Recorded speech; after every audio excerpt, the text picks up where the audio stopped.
Jayara Damodara Kunda Jayara Madhava Kunda Janava Girivarana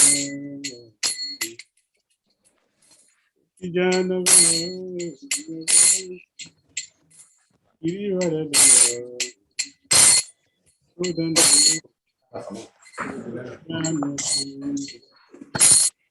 Udana Prajajana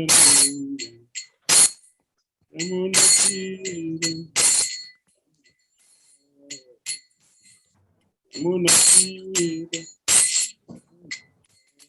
Hey, not that one. That one not sound well now.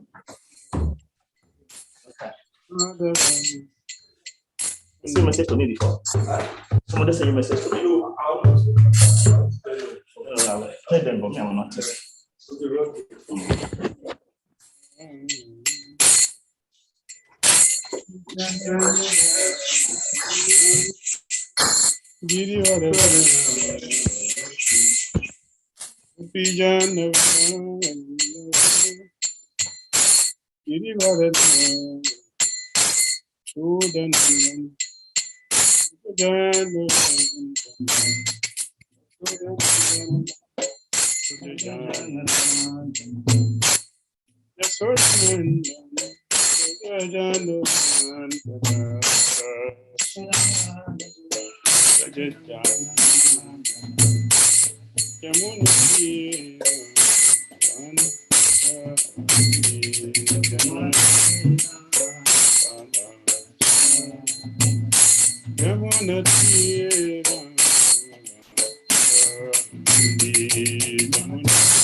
Is compound Acharya Jagat Guru Sasi Bhakti Vedanta Swami Srila Prabhupada ki Jai. Jai Holy Subhat Paramahamsa Pariva Jagatacharya Stutra Satasya Simadi Divine Grace. Srila Bhakti Siddhanta Saraswati Chakra Prabhupada ki Jai. Ananda Guri Vaishnav Vrinda ki Jai. Namo Acharya Srila Haridas Thakur ki Jai. Friends, go Sri Krishna Chaitanya Prabhu Nityananda Sri Advaita Gadadara Srivasadi Gaura Bhaktivinoda Ki Jai. Shri Shri Radha Krishna Gopal Gopina Shama Radha Kundu Giri Gauravan Ki Jai. Vrindavan Dham Ki Jai. Bhakti Ki Jai. Now I do my Pudan Ki Jai. Jagannath Puri Dham Ki Jai. Jamuna Mai Ki Jai. Ganges Mai Ki Jai. Tulasi Devi Ki Jai. Bhakti Devi Ki Jai. Samaveta Bhakti Vrinda Ki Jai. Nitai Gaura Pramanandi. Glorious assembled devotees. Glorious assembled devotees. Glorious assembled devotees. Glory to Sri Sri Guru Sri Gauranga. Om Vishnu Hare Krishna Krishna Krishna Krishna Namaste Krishna Hare Hare Karma Sakti Narayanam Namaskritya Naram Chaiva Narottamam Devim Saraswatim Vyasam Tatujayam Mudirayat Nashta Praesva Buddhi Samityam Bhagavat Sevaya Bhagavati Tamasloke Bhakti Bhavati Naishtiki Om Namo Bhagavati Vasudevaya Om Bhagavati Vasudevaya Om Namo Bhagavati Vasudevaya Om Om Jnana Timirandasya Jnanandana Sarvaya Chakshulunitam Jena Tasmi Sri Gurave Namaha Shri Chaitanya Mano Vishtam Stapitam Jena Bhutale Swayam Rupa Kadamayam Kadati Swapadam Tikam Vandiham Sri Guru Sri Utapadakam Sri Guru Vaishnavam Shri Rupam Sagrajatan Sahagana Raghunatan Tam Sajivam Sadvitam Savadutam Parijana Sahitam Krishna Chaitanya Deva Shri Radha Krishna Param Sahagana Sri Satam He Krishna Karuna Sindhu Dinaban Gopisa Gopika Pam Namaste Papakanchana Gaurangi Radhe Vrindavaneshwari Vrisavana Suti Devi Pranamami Hari Priye Panchakal Pataru Vyascha Kripa Sundhuvyaivacha Patitanam Pavanivyo Vaishnavyo Namo Namaha Jai Shri Krishna Chaitanya Prabhu Nityananda Shri Advaita Gadadara Srivasadi Gaura Bhakta Vrinda Hare Krishna Krishna Krishna Hare Hare Hare Rama Rama Rama Hare Hare Grantara Sriman Bhagavatam Ki Jai Srila Prabhupada Ki Jai Hare Krishna.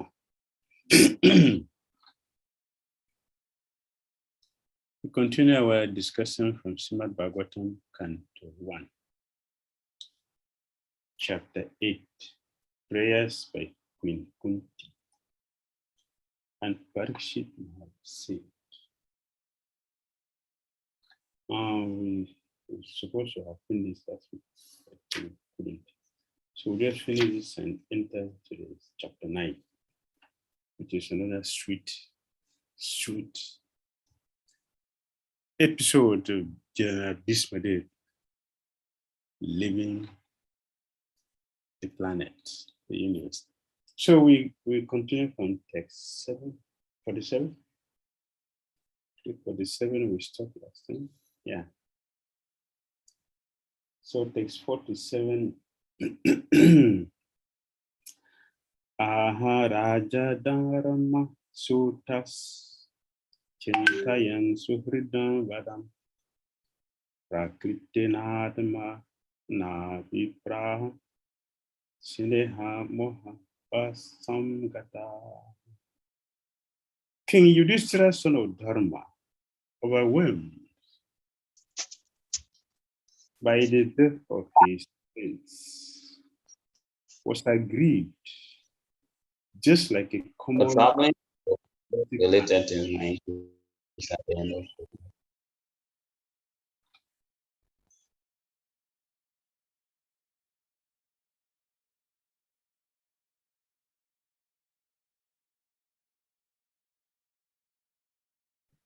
Hare Krishna Maharaj, please kindly unmute yourself.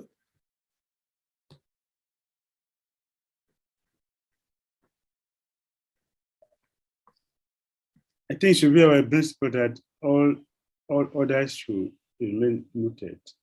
I've done that now. That's why I had to mute everybody. That's why I asked you to. So no one can unmute himself unless you give permission. Thank you. We should do this first because most of us doesn't hear. King Yudhishthira, son of Dharma, overwhelmed by the death of his friends, was aggrieved just like a common materialistic man. O sages, thus deluded by affection, he began to speak.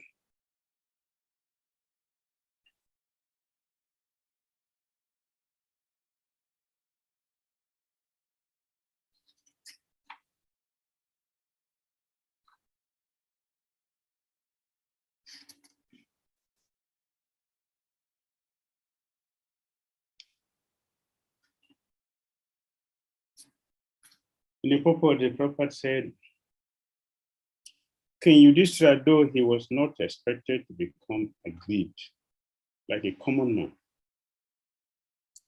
became deluded by worldly affection by the will of the Lord, just as Arjuna was apparently deluded.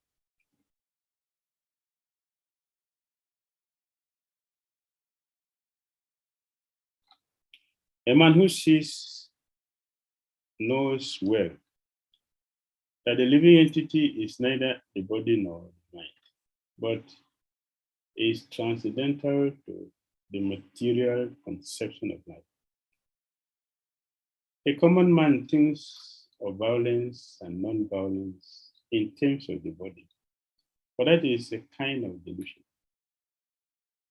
Everyone is duty bound according to one's occupational duties. A satyr is bound to fight for the right cause, regardless of the opposite party. In such discharge of duty, one should not be disturbed by annihilation of the material body, which is only an external dress of the living soul. All this was perfectly known to Maharaj Yudhishthira, but by the will of the Lord, he became just like a common man because there was another great idea behind this delusion. The king will be instructed by Vishnu, as Arjuna was instructed by the Lord. So Lord Krishna put Yudhishthira Maharaj in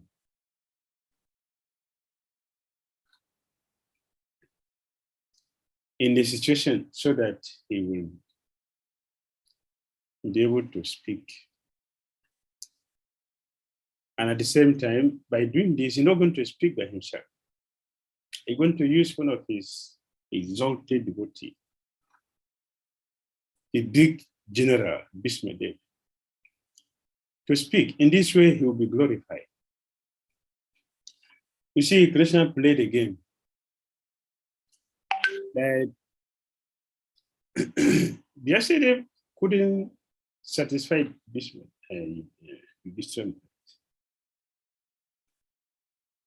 Now, the money also couldn't satisfy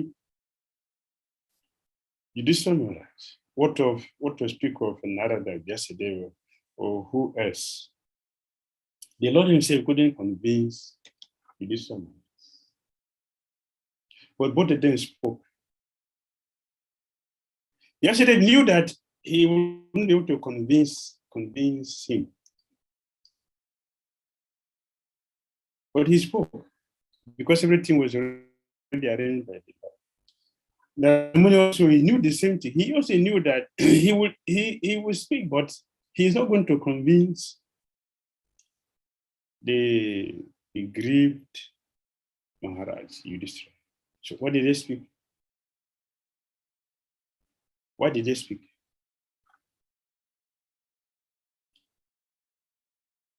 If I know you set a trap here for me, and I know that you set a trap here for me to fall there, I will not go there. If I know. If I don't know, it's okay. It's a different thing. If I know that there is a poison in this food, I'm going to take it. But here, Narada Muni, he knew, yesterday he knew that the Lord has made this arrangement that they won't be able to convince this one. Still, they spoke. Why did they speak?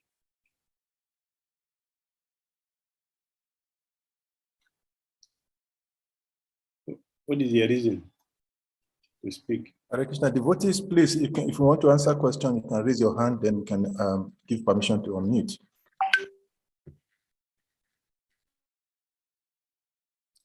Did you get my question?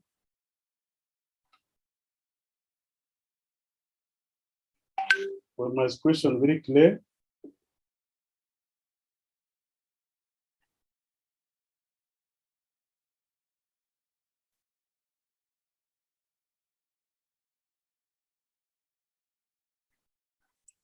Should I repeat my question?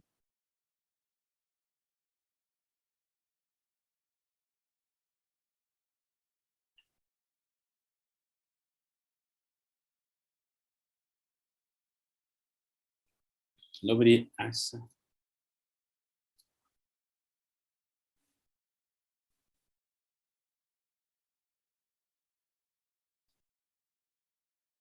Am I speaking to people or am I speaking to myself? Hare Krishna, Maharaj. Maybe you can repeat the question, Maharaj. Maybe we did not hear very well. My question was why yesterday the Munis spoke to Yudhishthira Maharaj when they knew that they would not be able to convince him because Krishna had played the game. They knew the game. Why do they speak?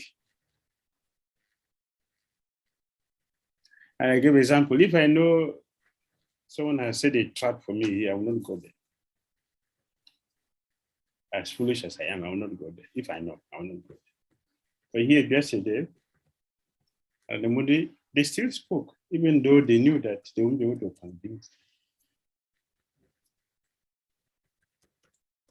That was my question. For deliberation.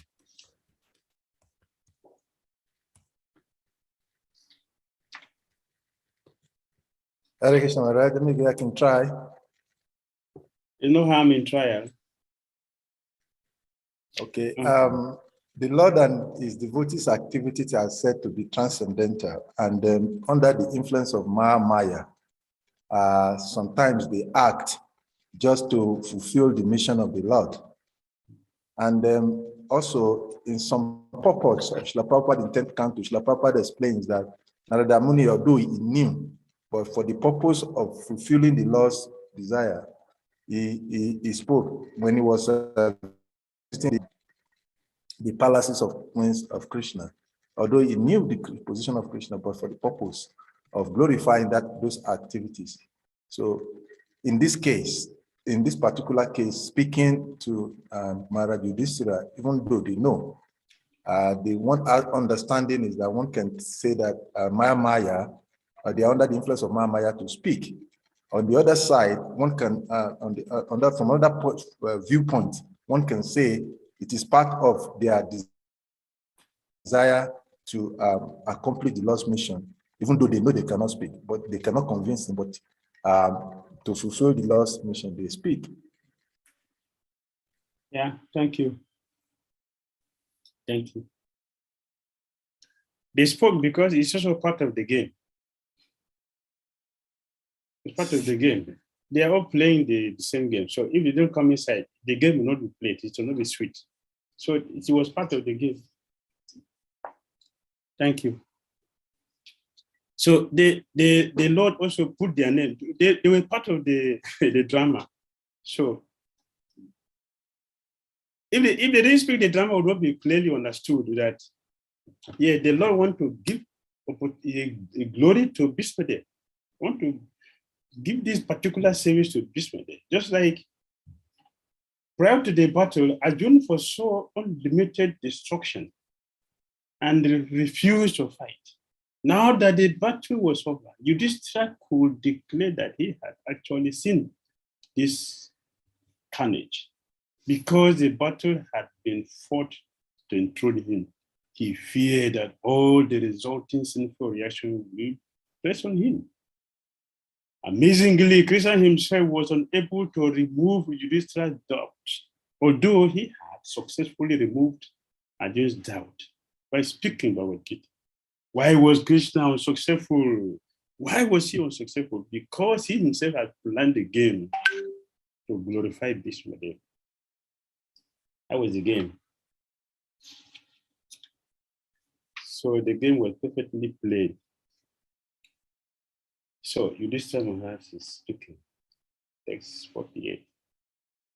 Aho me pashyata dhyanam hriddirudham turatmanah raksha shaiva dipashya bhavyo me shohiniri atar. King Yudhishthira Maharaj said, oh my Lord, I am the most sinful man. Just see my heart, which is full of ignorance.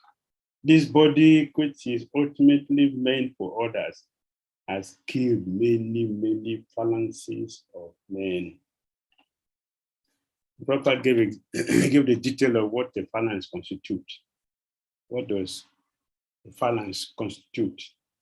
A solid phalanx of 21,870 chariots, 21,870 elephants, 109,650 infantry, and 65,600 cavalry is called an Akshobhini. So then you multiply this into 7. This is for Yudhishthira Maharaj.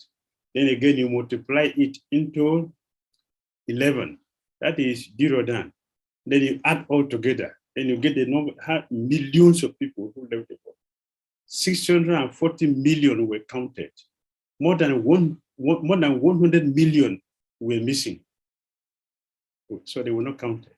So altogether, you see that millions of people died on the battlefield of Kurukshetra. So Yudhishthira Maharaj said, this body, my body, which is a product of material energy, and it is meant to serve others. And when the soul leaves this body, the body also, it will continue to serve other living entities like jackals and the dogs. They're going to feast on this body. Or the body is thrown to the river, the fishes are going to feast on it. Or if it is buried on the ground, the worms are going to feast on it.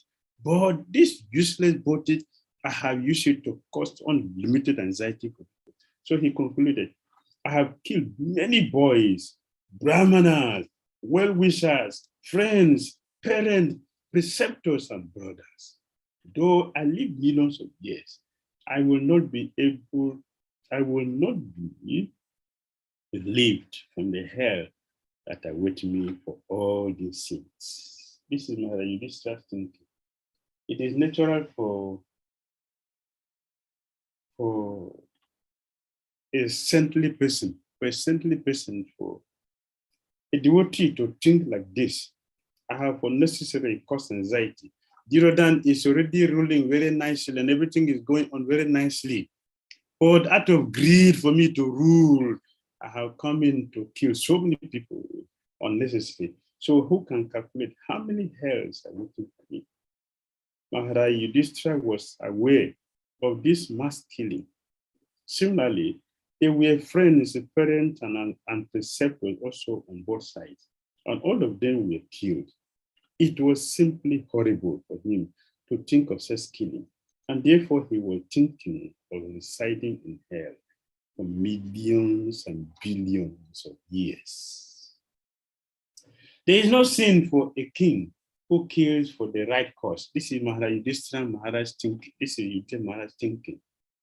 There is no sin for a king who kills for the right cause, who is engaged in maintaining his citizens. But this injunction is not applicable to me. This is Yudhishthira Maharaj thinking. I am not ruling. Duryodhana is ruling, therefore the killing is appropriate for him. But I am not ruling. So for what purpose have I killed the millions of people? I have committed unnecessary sins. I've committed unnecessary sin. Duryodhana must have committed necessary sin because as a king, he has to do that to protect the citizens. He has to kill to protect the citizens. But I have not killed millions of people to protect the citizens. It's the citizens I have killed. This is my awful, awkward position, awkward situation. This is my situation. My situation is terrible. There is no gain. There is no gain for my killing, for my sinful activity. As Prabhupada said in the purport. Maharaj Yudhishthira thought that although he was not actually involved in the administration of the kingdom, it's Duryodhana who is ruling, which was being carried on well by Duryodhana without harm to the citizens. He caused the killing of so many living beings only for his personal gain of the kingdom from the hands of Duryodhana. The killing was committed not in the course of administration, but for the sake of self-aggrandizement. And as such, he thought himself responsible for all sins. We cannot blame Yudhishthira Maharaj to think like this because he's a devotee. A devotee would not like to put others in anxiety because of position. Why should I put others in anxiety because of position? So Arjun was right from the beginning, refusing to fight for this reason. There's no need for us to fight for the kingdom. Let Duryodhana rule. But the problem here is that Lord Krishna wanted the fight because you know about Duryodhana ruling. He can rule, but what is the leadership of a demon? What the leadership? No one is going to be God conscious. So it's not about Duryodhana ruling that he's ruling peacefully, everything is going on nicely. How many people are becoming Krishna conscious under his leadership? None. Therefore, it is condemned. The Krishna wanted Yudhishthira Maharaj to be there, even though he feels himself not qualified, which is the qualification, the qualities of the devotee. Krishna wanted him to be there. In war, either the house husband or brother, or even the father or sons go to fight. And when they are killed, a fresh enmity is created. And thus a chain of actions and reactions increases, which is not possible to be counteracted, even by thousands of Ashwamedha Yagyas. The way of work, karma, is like that. What is karma? Karma creates one action and another reaction simultaneously, and thus increases the chain of material activities, binding the performer in material bondage. In the Bhagavad Gita, 9:27 to 28,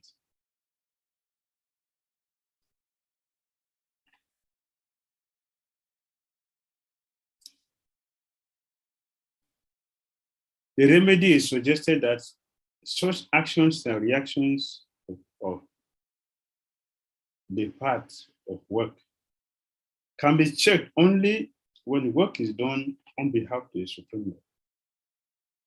The battle of Kurukshetra was actually fought by the will of the Supreme Lord, Sri Krishna, as it is evident from his version. And only by his will was Yudhishthira placed on the throne of Hastinapura. Therefore, factually, no sin whatsoever touched the Pandavas, who were only the other carriers of the Lord. For others who declared war out of personal interest, the whole responsibility lies on them. So Maharaj Yudhishthira's situation is different, that it was not his desire to fight. He didn't fight to get a kingdom to rule out of vanity. He fought only because the Supreme Lord wanted it. And if the Lord wanted something to be done, it is a duty of a responsible, faithful servant or devotee to carry that out. So Maharaj Yudhishthira did just that. But because he's a devotee, his heart is feeling bad that he has incurred sin, which is not true. Which is not true. But as a devotee, he's showing these qualities. As it is not possible to filter muddy water through mud, or purify a wine-stained pot with wine, it is not possible to counteract the killing of men by sacrificing animals, which is true. This is true. When you get to the sixth canto, we are going to hear Parikshit Maharaj is asking Sukadeva Goswami, who was teaching him the process of atonement in the sixth canto. Parikshit Maharaj said, this process of atonement is not the best. It is like bribe. What is wrong with bribe? Atonement is like bribe.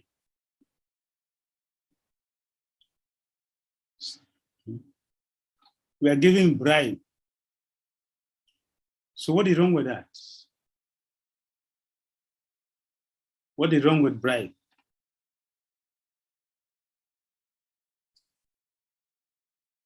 What is wrong with giving bribe or taking bribe or being bribed? What is wrong with that?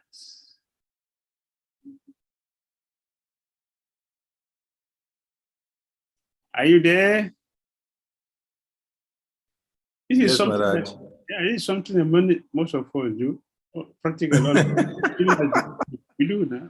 We take bribes and we receive bribes. We give bribes. So what is wrong with it? Why is it not legal? Because it makes both parties involved wrong.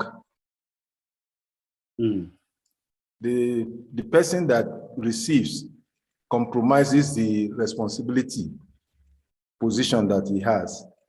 And the person who gives also is wrong because he's instigating criminality or wrongdoing. Very good. Very good. Giving bribe and taking bribe is a simple activity because it encourages being responsible. What I'm supposed to do, I'm not doing it. And I want to complement that by giving bribe. I'm supposed to arrest a criminal for doing something wrong. I'm taking bribe, allowing the person to go. So I'm simply increasing the crime, and I am silently advertising that criminality is very good. It should be done. So I can get money. Bribe create inequality in a society. Thank you. Thank you. Yes, we are avoiding our responsibility. We're encouraging sinful life. We are authorizing sinful people. We are glorifying sinful people. We are encouraging wrong things, and eventually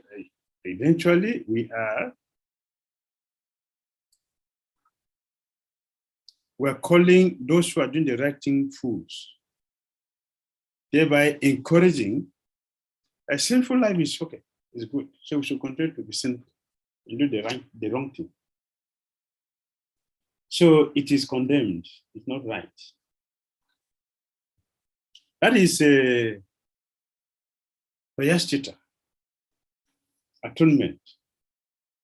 So an intelligent disciple, Parikshit Maharaj, he rejected it. Rejected it. I don't want this. This is not good. It's not good.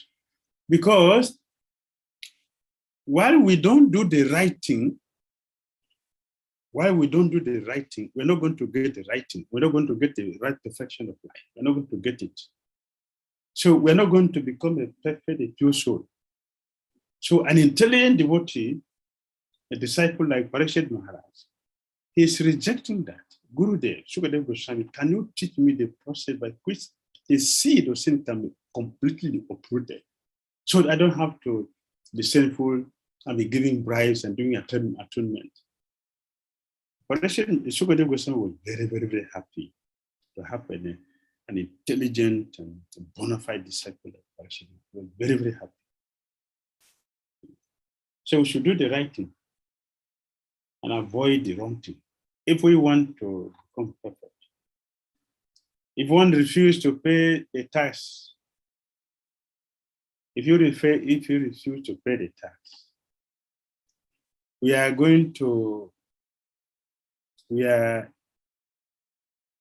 actually destroying the good qualities or the good amenity, good facility which is supposed to be available for everyone. So it is wrong. And you do something, give an example, as it is not possible to filter muddy water through mud or purify a wine, stained pot with wine. It is not possible to counteract the killing of men by sacrificing animals. That is whimsical. Yes. Aswamedha Jagyas or Gomedha Jagyas, sacrifices in which a horse or a bull is sacrificed were not, of course, for the purpose of killing the animals. Lord Chaitanya said that such animals sacrificed on the altar of Jagya were rejuvenated and a new life was given to them. But that potency is not available today. So even that is a different thing compared to when one is killing also animal to learn how to kill. It's a different thing altogether. Apart from the fact that we don't have the qualified brahmanas to do the jagya that will rejuvenate the animals which are offered in the sacrifice. So it is condemned. By recitation of the hymns of the Vedas in the proper way, certainly, the performer gets relief from the reactions of sins. But in case of such sacrifices, improperly done, under inexpert management, surely one has to become responsible for animal sacrifice. So it's a problem that should be carefully avoided. Yes, Salikro. Thank you, Maharaj. I'm just contemplating as you were discussing the topic about giving bribe, taking bribe. It's obviously a wrong thing to do. And in spiritual life, yes, one cannot compromise. But I'm looking at our day-to-day life in Krishna consciousness and the state of Kali Yuga. It has become almost impossible to get anything done without giving bribe. Spiritual life, yes, understood. We cannot go for atonement, but in our material day-to-day life, how do one deal with the current situation of the world whereby even our authentic or genuine endeavor is impeded unless we give bribe?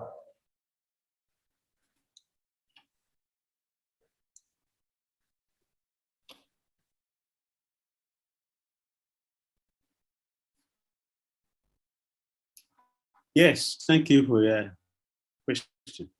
I was waiting for my internet. It's not fixed, it's steady. Your question is very nice because the present day society, the situation at hand today, if you are not going to give bribe, you will never succeed for anything. You will not succeed for anything, especially in the third world country. In the third world country, everything depends on giving bribe. Therefore, we have to follow that. In a material transaction, we have to follow that. If you have any, if you want to build a temple for Krishna, for an architect to give you the drawings, you have to give bribe. For you to get it approved from the government, you have to give bribe. You don't get it, if you don't give the bribe, you're not going to get it approved. It can be as pure as Christian himself. I'm sure if Christian comes today, they will ask him to give them bribe. That is how we have become so conditioned. We have degraded to this level that we are asking Krishna to give bribe before he will allow us to. They will allow him to deliver us. If you look at it subtly, we are already doing that. Krishna, if you want me to serve you, you have to pay me.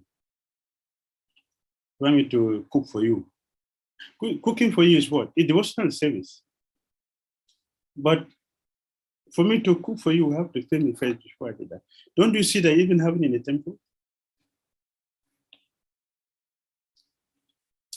There are so many big festivals around the world, and the cooks are hired cooks. They're not devotees who are chanting Sisina. It's happening, not just far. So what about the material world? The material world, people don't know anything.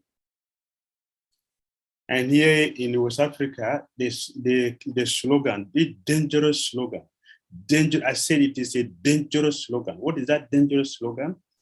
Where you work is where you eat. Where you work is where you eat. It's a dangerous slogan. And people believe this. Where you work is where you eat. And this, because it is a society, the community. The community we are dealing with. This is a community we are dealing with. Where you work is where you're going to eat. So we are going to make devotee from where? We'll make our devotee from where? From that community. From that community where the philosophy is, where you work is where you're going to eat. So they're breaking that mentality into Christian consciousness.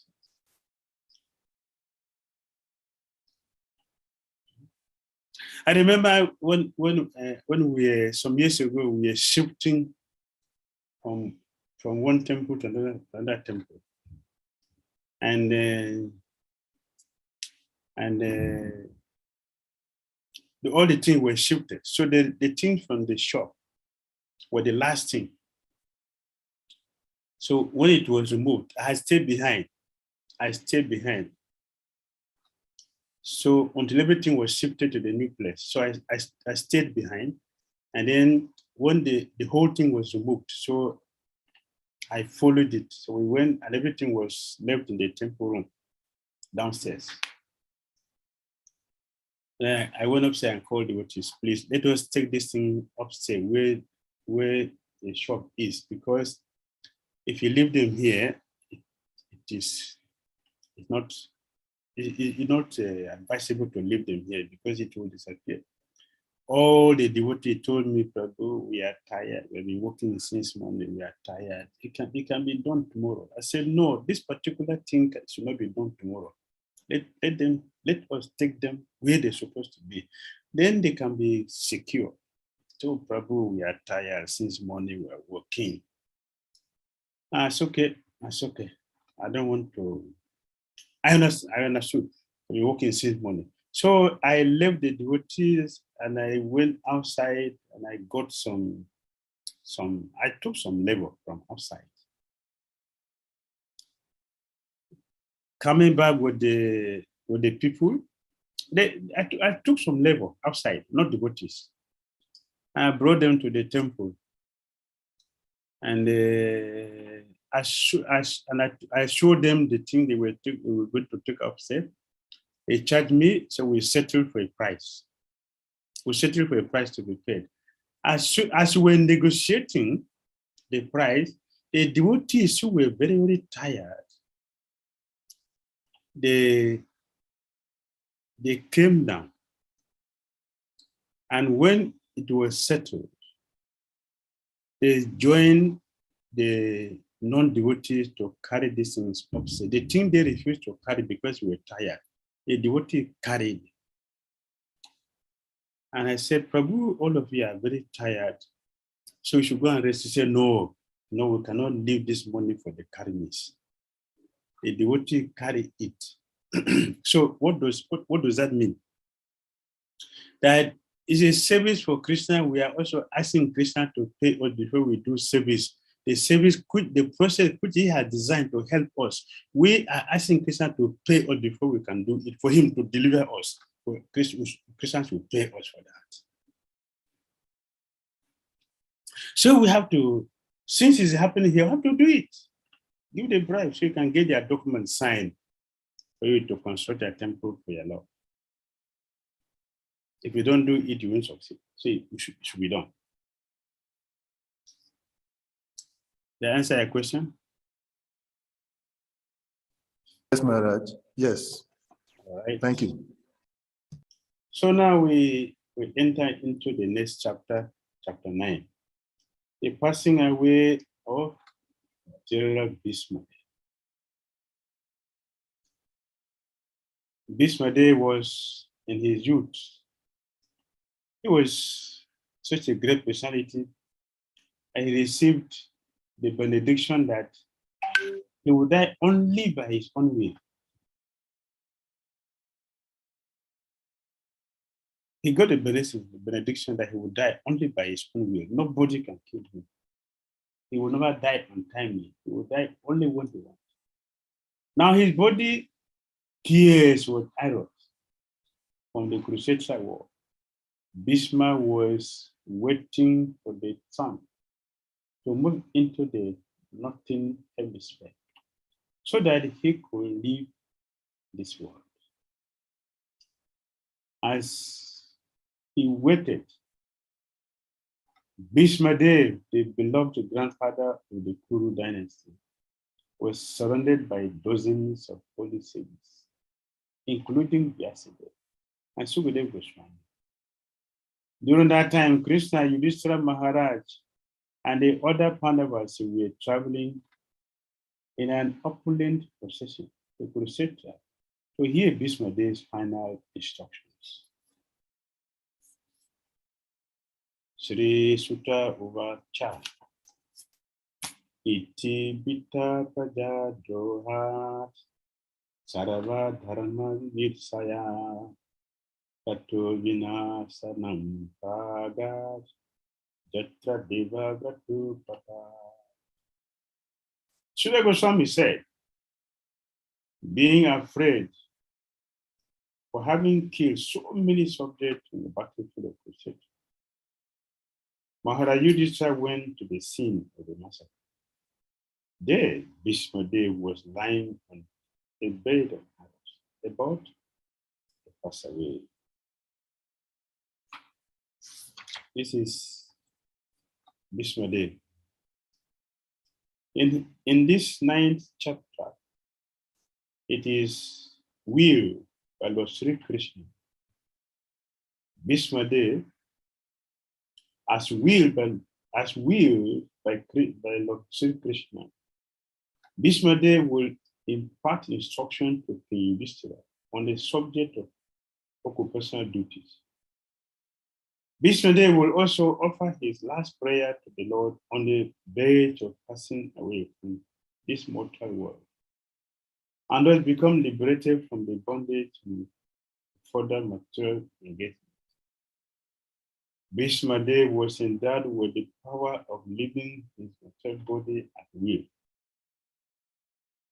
and his lying down on the bed of arrows was his own choice. This passing away of the great warrior attracted the attention of all the contemporary elites, And all of them assembled there to show their feelings of love, respect, and affection for the great soul.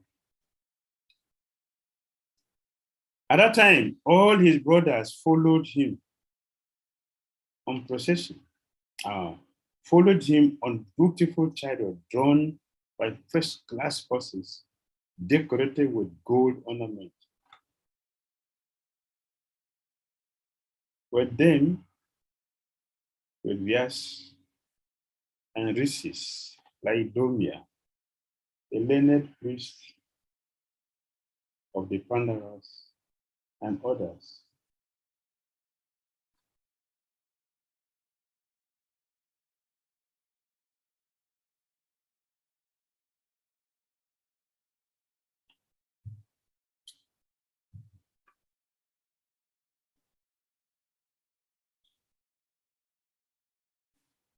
Text number 3.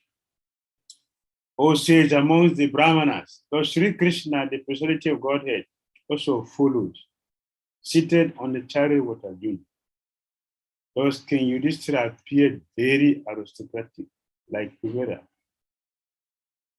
Mount is surrounded by his companions, the Guhyakas.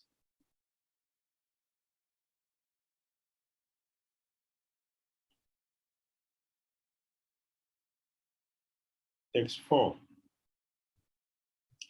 See him, Bhishma, lying on the ground, like a demigod falling from the sky. The Pandava King Yudhishthira, along with his younger brothers, and Lord Krishna bowed down before him.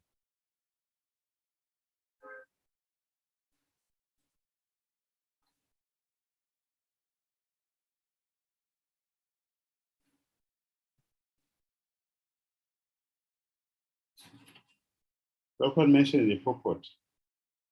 Lord Krishna was also a younger cousin of Yudhishthira, as well as the intimate friend of Arjuna.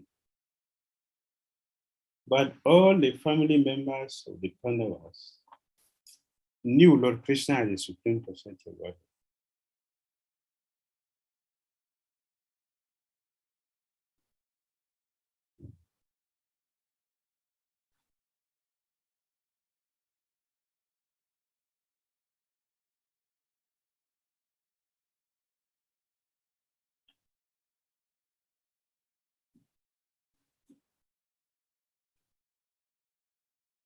I'm looking at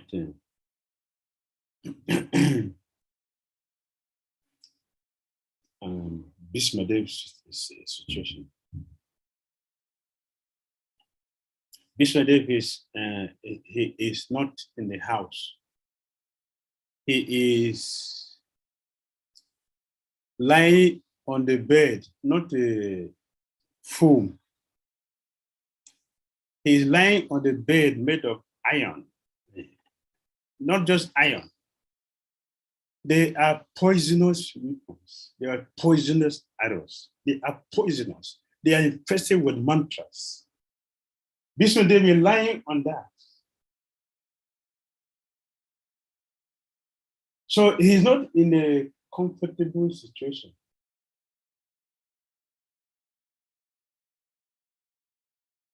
And here he is receiving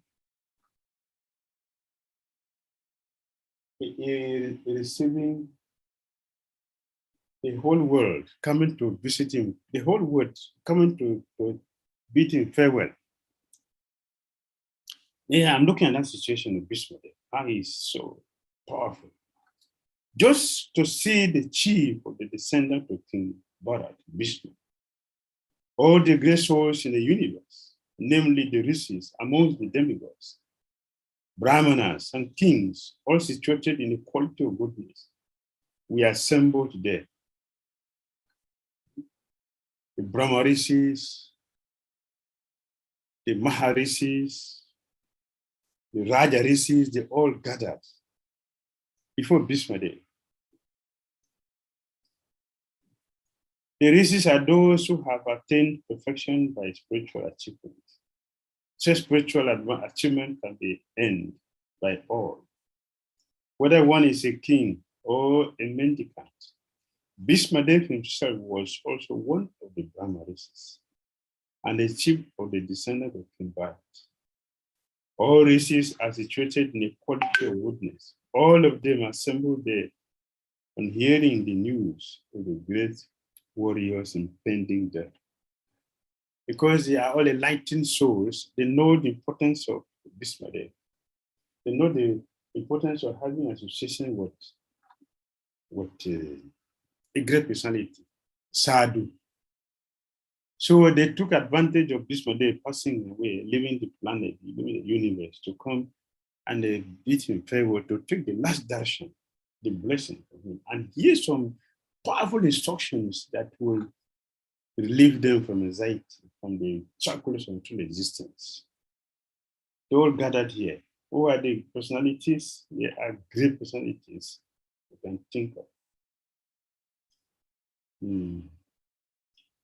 Parabhattu Narado Donyo Bhagavan Badarayana Brihadasho Bharadwaja Sasisho Niruka Sukha Vasisa Indra Pramadas Trito Samado Sitan Pakshivan Gotamo Trischa Osiko Tasudarasan.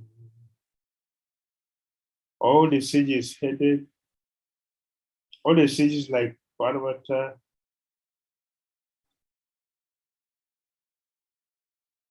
Narada, and Vyasa, the incarnation of God, Vyasa. Brihadaswa, Bharadwaj, and Parashuram, and disciples, Vasista, Indra, Prastha, Peter.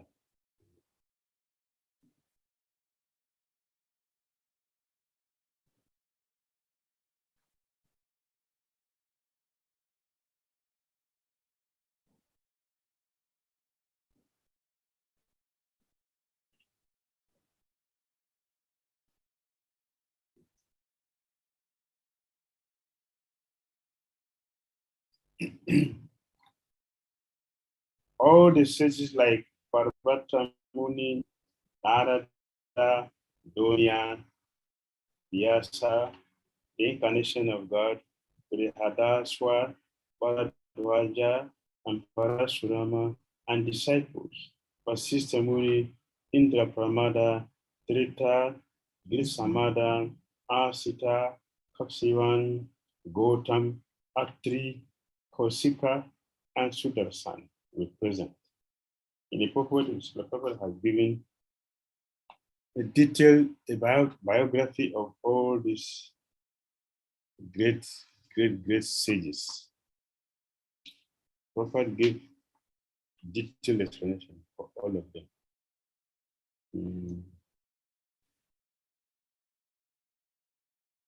So I'm not going to go through all of it. So you must have read it yourself individually. So we will not go through all of it. Maybe we'll take this last one. Sudarsan. Sudarsan, this will which is accepted by the personality of God, Vishnu, Krishna, was his personal weapon. As his personal weapon is the most powerful weapon, greater than the Brahmastras or similar other disastrous weapons. In some of the Vedic literatures, it is said that Agni Dev, the fire god, presented this weapon. He presented this weapon to Lord Sri Krishna. But factually, this weapon is eternally carried by the Lord. Agni Dev presented this weapon to Krishna in the same way that it was given by Maharaj Rukma to the Lord.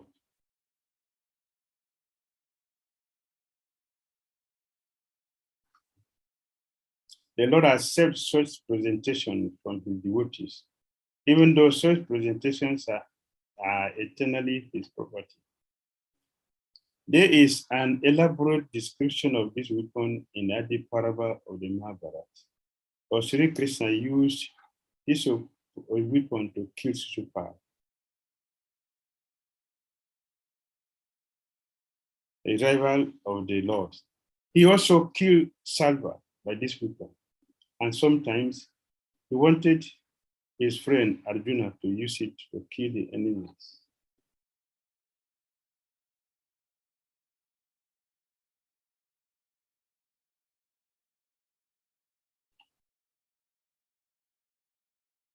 Yes, that is a short description about Sudarshan Chakra of Krishna.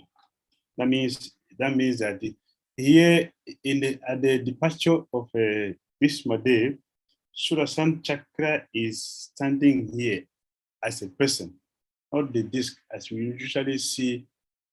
We usually see with Krishna's hand. He is standing here as a person.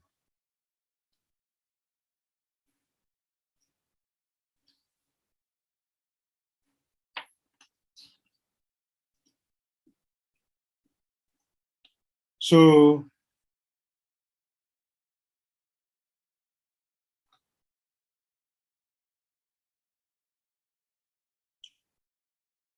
Sudarshan Chakra is just very, very powerful. Very, very, very powerful. In the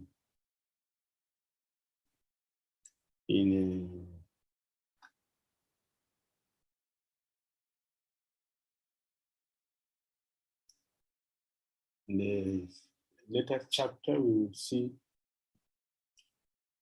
a power, especially in the 10th canto, we will see Krishna uses Sudarshan Chakra to kill so many demons. The prophet mentioned here. Sushupal is one, Salva is another one, and many other demons. Another demon who called himself Vishnu, Pondarikasura, and many other demons who were killed by Sudarshan Chakra. Some were not particularly killed, like Banasura. Sudarshan Chakra didn't kill him directly, but it trimmed down all his 1,000 hands, leaving only two.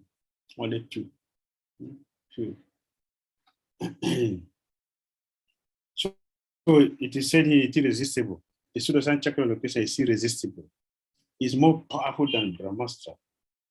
So Krishna used this to protect Parashara Maharaj in the womb and protect the Pandavas. So it's very, very powerful.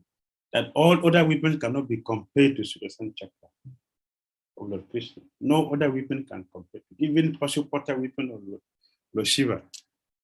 Surrender unto Sudarshan Chakra. Surrender. Lord Shiva sent this Pashupata weapon to fight Krishna. And Lord Krishna released the Sudarshan Chakra.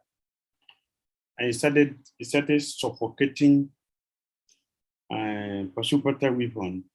And he realized that, oh, this is Lord Krishna's weapon, that he has no power to stand before that. So he surrendered to Krishna and begged for forgiveness, begged for shelter. Sudarshan Chakra protected the Pashupata weapon. So this is Sudarshan. But here in the battle pro Kusheta, he's not here fighting. He's here to celebrate the passing away of General Bhishmadev, a great general.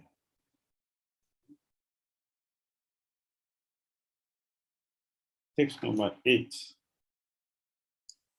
And many others like Sukadev Goswami and other purified souls, Kashyapa and Agirasa and others, all accompanied by their respective disciples, arrived there. Another thing I want to say about the Sudarshan Chakra is the Sudarshan has two sides. Not only one side. Sudarshan Chakra has two sides. Anyone know the meaning of Sudarshan? Sudarshan. Anyone knows the meaning? What does it mean? Sudarshan. Sudarshan chakra. It's a word which we are familiar with. We are used to it. We have had it many times. We spoke about it many times. And also in the Bhagavatam, we see the mantras which is being offered, the 9th canto of Bhagavatam, the prayers to Sudarshan chakra. It's also there. It's very, very good for learning. Prayer to Sudarshan chakra is very good for learning. So that, but today I'm asking about the meaning of Sudarshan. Anyone knows? Sudarshan.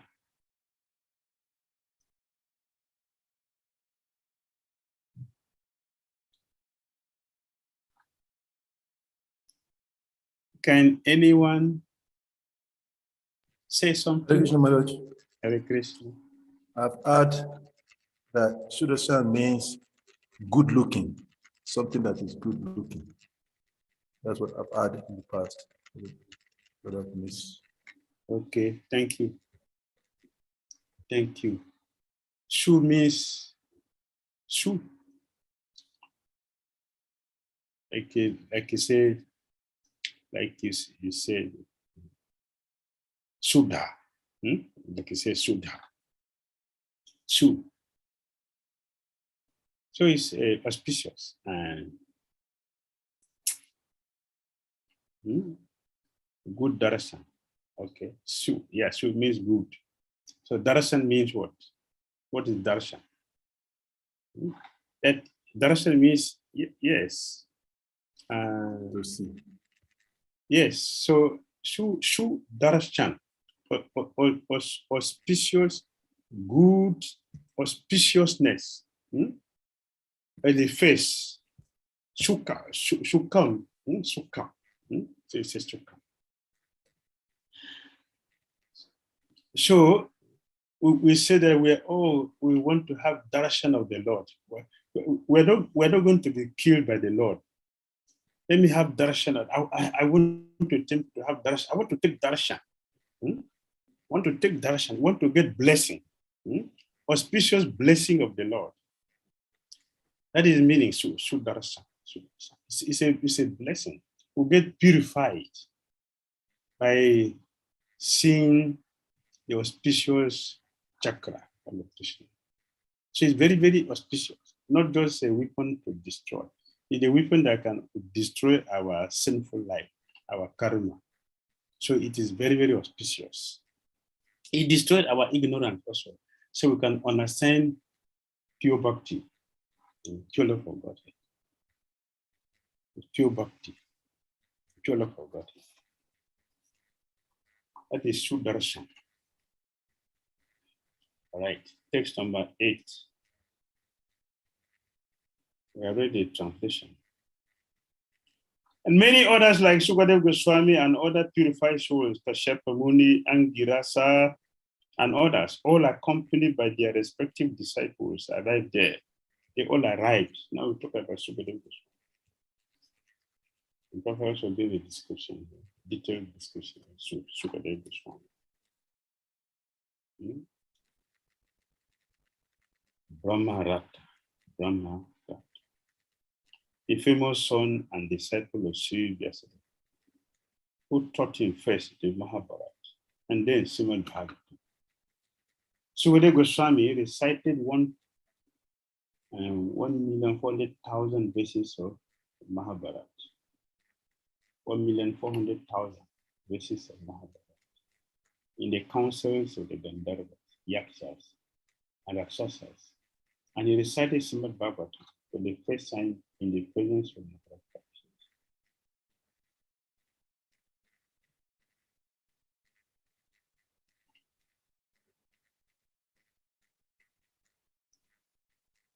Sukadev Goswami. He thoroughly studied all the Vedic literatures from his great father. Thus, he was a completely purified soul by dint of his extensive knowledge in the principles of religion. For Mahabharata, Sabha Varva 4.11. It is understood that he was also present in the royal assembly of Maharaj Yudhishthira. And at the fasting of Maharaj Parikshit, Sukadeva Goswami was he was to speak the Bhagavatam. So he came first. He came first and to speak the Bhagavatam, to recite the Bhagavatam. To the question Parikshit Maharaj have had. He had a question. After he got the news of his imminent death, he had a question in his mind: what is the duty of a person who is about to die? And there was so much speculation from so many people, demigods and all kinds of people. They were all speculating. At that time, Sukadeva Goswami was not in the house, he was in the forest. He was living in the forest. We remember that when he appeared, when he came out, he was in the womb of his mother for how many years? 16 years. So a 16-year-old boy must be a big boy. She was already a big boy. How will you deliver a 16-year-old baby in a womb? He did the operation.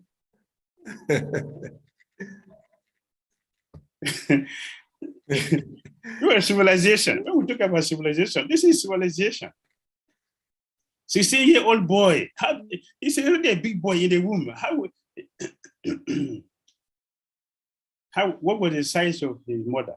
Is also tall like that? She was also tall. It's a big boy. 16-year-old boy was a really big boy. But the mother was able to keep him comfortably in her womb.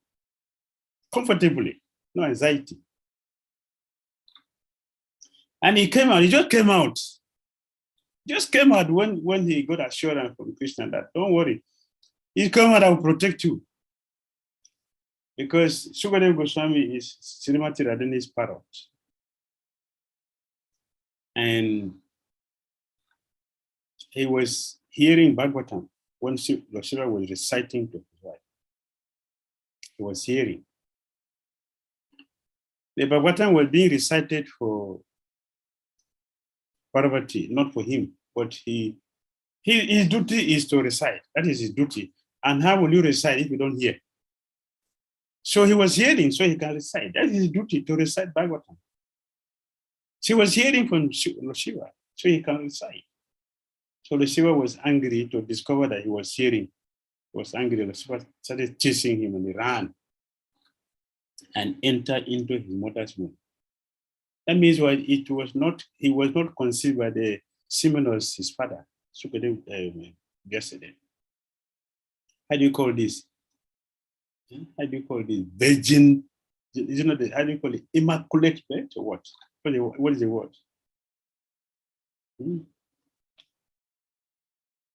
It's auspicious.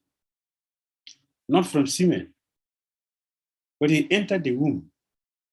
He did not enter the womb as a human being. He entered the womb as a parrot and he came out as a human being. Hare Krishna. Sukadeva Goswami didn't enter as a man. He didn't enter as a man. He entered as a parrot. So in the womb of his mother, he got transformed to develop a human form. So he came out as a human form. Miracle. You're looking for miracle. This is miracle. So he came out. Only when Rokesha assured him that, don't worry, you'll not be contaminated. That means he was a monist. He's coming from the animal platform. So that mentality of monism is there. He has to be given up. Therefore, he was afraid to touch Maya. Yeah, if I come outside, I'll be contaminated. So you see, many Mayavadis are afraid of Maya. They're afraid of Maya. But Sukadeva Goswami was feeling like that. He was also feeling like that. I don't want to be contaminated. So he didn't want to come out. So Vyasadeva has to go to Dwaraka to go and invite the patient to come. Patient to come and speak to his son. The patient came. So auspicious. So spiritual. Everything about him is really spiritual. And he came, and as soon as he came out, Sukadeva Goswami left the house. He couldn't stay, even with Ashura. Even the location was present there, he didn't say he left. As he was leaving, yesterday, a father who would like his son to just go like that? Who would like his son after laboring for so long? Yesterday, want the son he can train to represent him.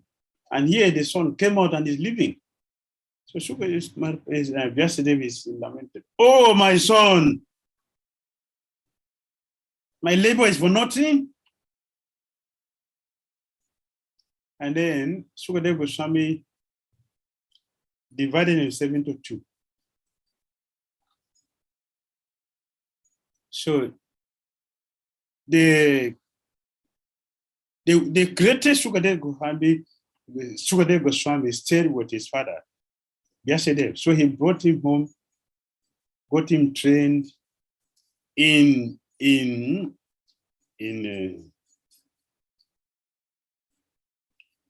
normal household life. So he got married.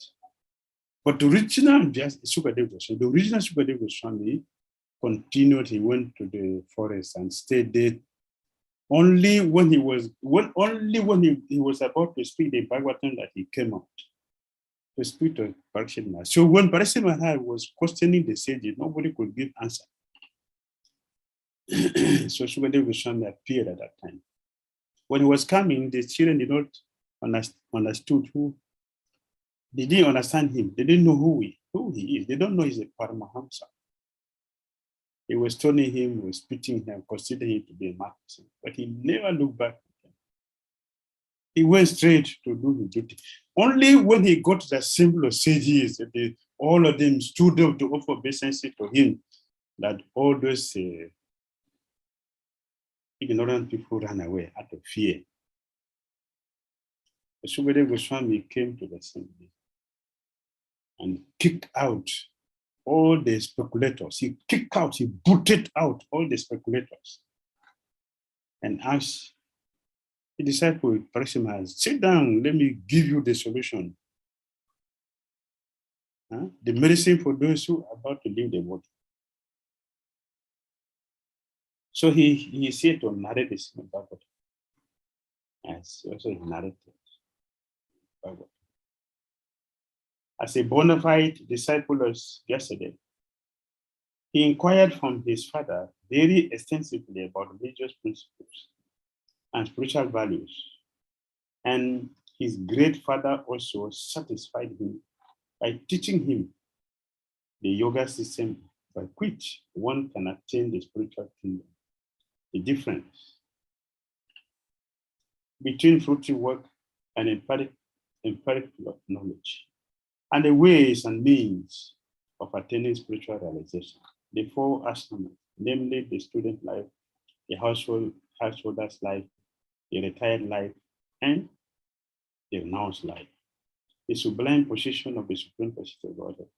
The process of seeing him eye to eye, the bona fide candidate for receiving knowledge, the consideration of the five elements, the unique position of intelligence, the consciousness of the material nature, and a living entity, the symptoms of the self-realized soul, the working principles of the material body, the symptoms of the influential mode of nature, the tree of perpetual desire, the psychic activities.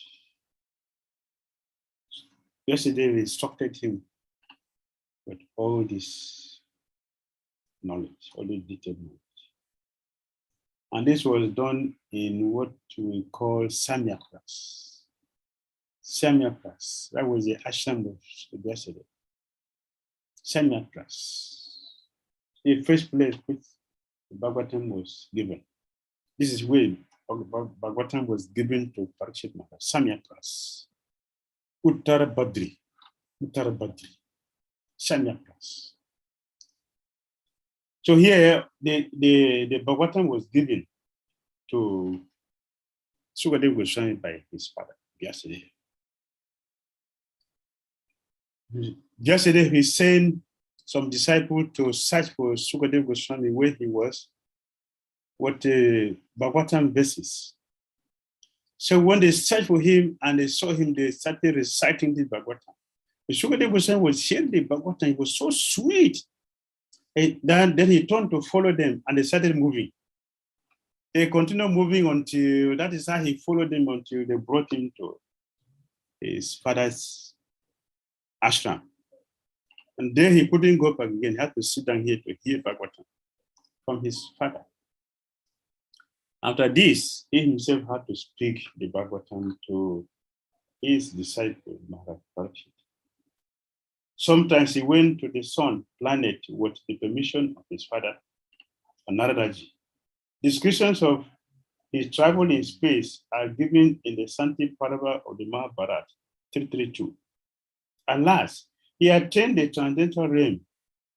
He is known by different names like Araneya, Aranishutta, Vayasaki, and Vyasa Atmaja.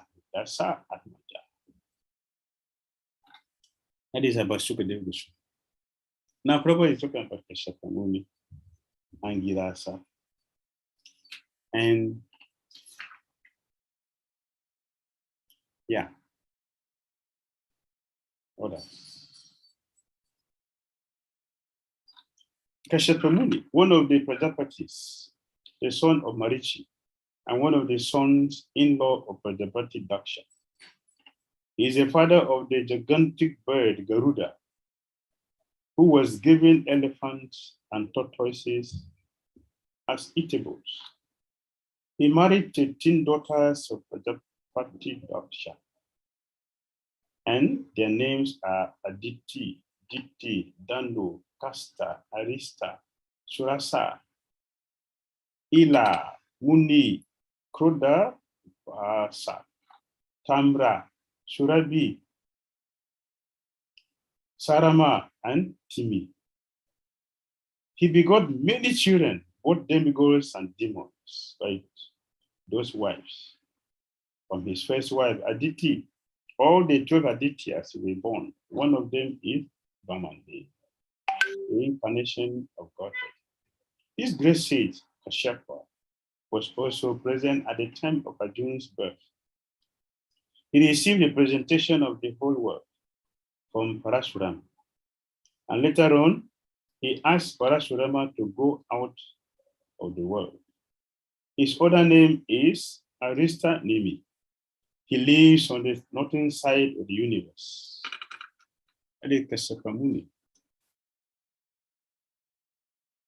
Angirasa. He is the son of Maharishi Angira.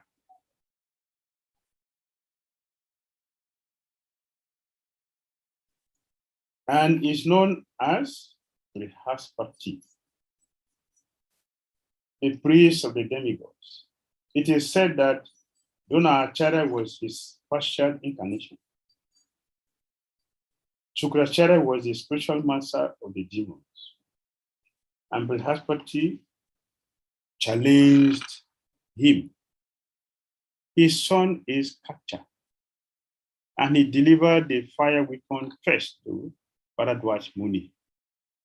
He begot 6 sons like the fire god by his wife, Chandramasi, one of the reputed stars. He could travel in space, and therefore he could present himself even in the planet of Brahmaloka and Indraloka. He advised the king of heaven, Indra, about conquering the demons. Once he cursed Indra, who thus had to become a hog on the earth and was unwilling to return to heaven. Such is the power of the attraction of the illusory energy. Even a hog does not wish to part with its earthly possessions in exchange for a heavenly kingdom. He was the righteous preceptor of the natives of different planets. He was the religious preceptor of the natives of different planets. All right, I will take a break. We will take a break for. We'll be back after 15 minutes. Let's take break for 15 minutes. Okay, Maharaj. 12:25. We're back at how many minutes? 20 minutes to 1. All right. See you. Hare Krishna. 20 minutes to 1. We're back.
Hare Krishna, Maharaj, you're welcome.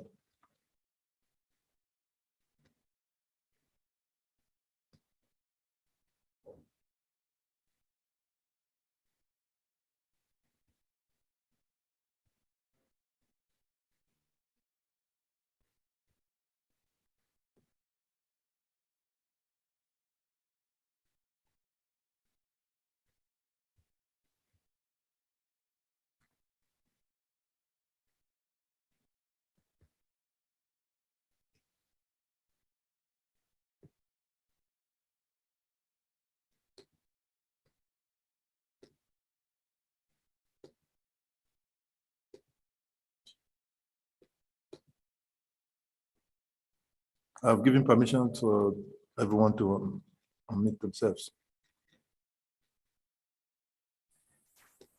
Saliji. Hare Krishna. Maharaj. Hare Krishna. Hare Krishna, thank you. All right, let's continue. Good. Bhagavatam 199. 199.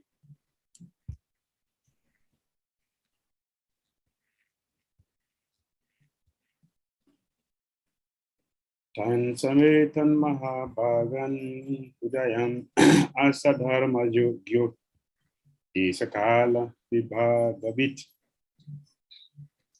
Bhishmadev, who was the best amongst the 8 Vasus, received and welcomed all the great and powerful rishis who were assembled there. For he knew perfectly well all the religious principles according to time and place.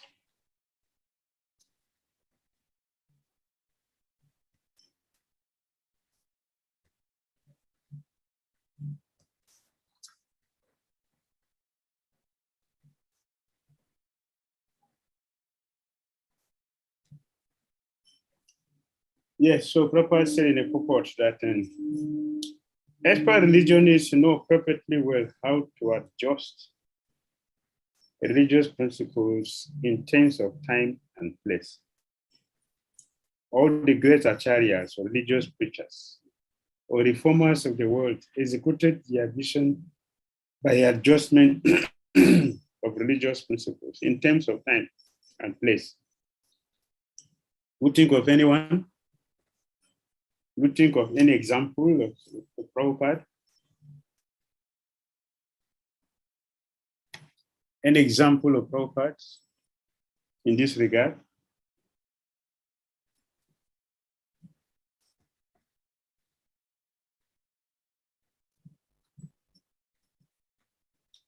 Anyone remember any of Prabhupada's activities in this connection?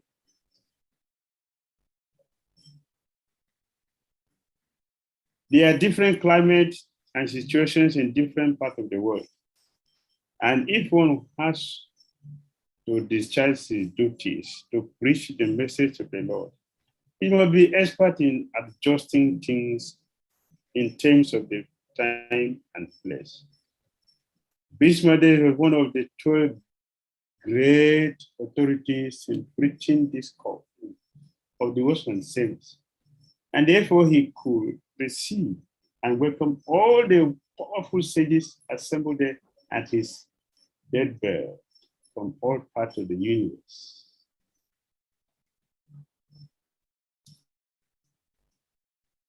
So Prabhupada is very expert at this, and this is one of the reasons why he succeeded. Apart from his numerous wonderful qualities, he knows how to adjust things perfectly without mistake, and the result will always be wonderful. For example, Sri Prabhupada adjusted the chanting of Sisiram. The chanting of the Krishna mantra, instead of 64, he made it 16. He didn't change the mantra. He only changed the number. And it worked perfectly. Otherwise, he would have had any disciple that way. Because he tried it. 64 and nobody could do. 32, nobody can do. Even 25 was difficult. 16, okay. This is a minimum. He adjusted. So the Bible also expertly adjusted the rules and regulations.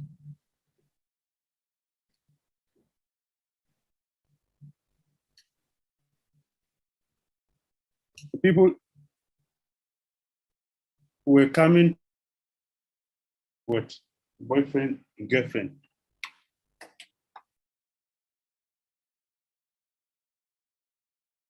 Principle is that no illicit sex.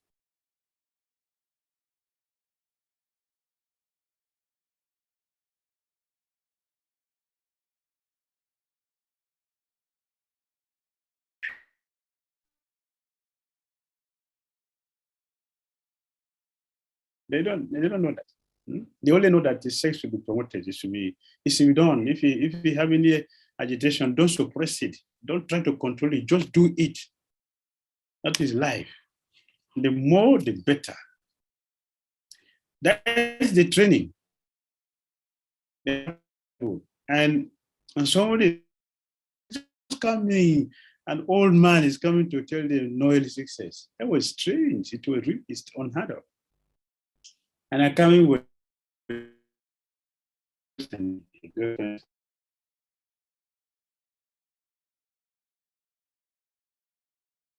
instead of you boys and girls, which is not authorized, he became husband and wife, and he wedded them. So he's the first sannyasi in history.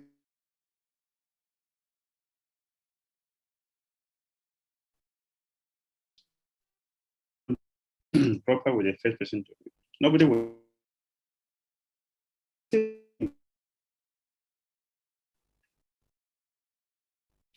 Prabhupada will have said, all of you nonsense, rascal, you should get out from here. Contamination. You're contaminated. Illicit sex. Go. Then nobody will have joined. What is pure consciousness? Okay. We don't say no sex. There should be regulated sex life. So you get married. And then you practice how to gradually regulate it and come to the 0 point. And it works perfectly. It works perfectly. And to make it very, very clear, that this principle is very, very powerful, important, as himself said here. He said here, if we are going to preach, then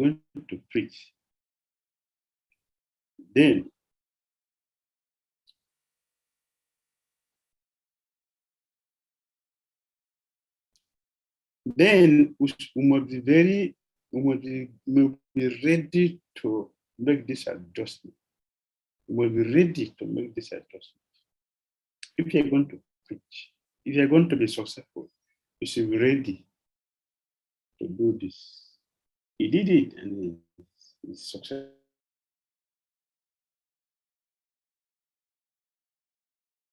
And our system is parampara. So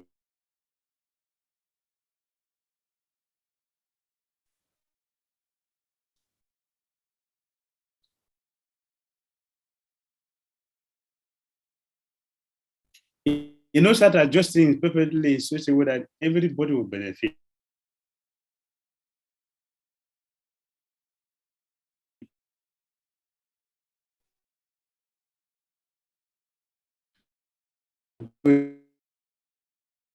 Everybody will benefit from it, as we're all benefiting from it. So this my day is lying on the bed of arrows. There is no kitchen. There's nothing. There's no food. There's no food. And here, so many great personalities have arrived, including the Supreme Lord himself.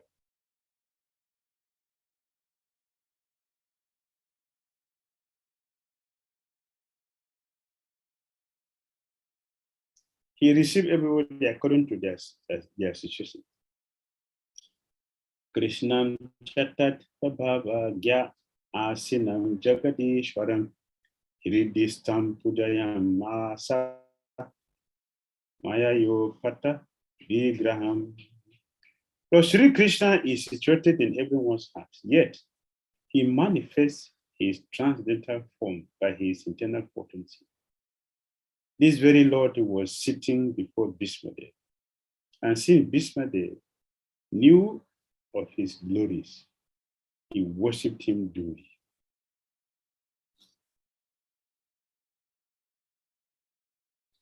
Bhishmadev worshipped him duly, perfectly.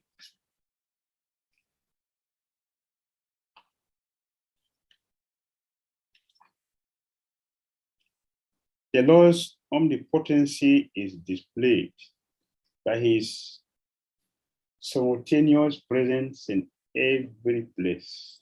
Simultaneous presence in every place. He is present always in his eternal abode, Goloka Vrindavan. And still, he is present in everyone's heart and even within every invisible atom. When he manifests his eternal transcendental form in the material world, he does so by his internal potency. The external potency of the material energy has nothing to do with his internal form, eternal form.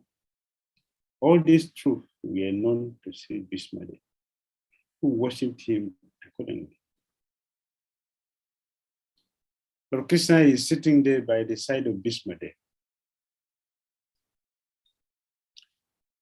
Everybody was seeing him with the 2 hands, but Bhishmadev was seeing him with 4 hands.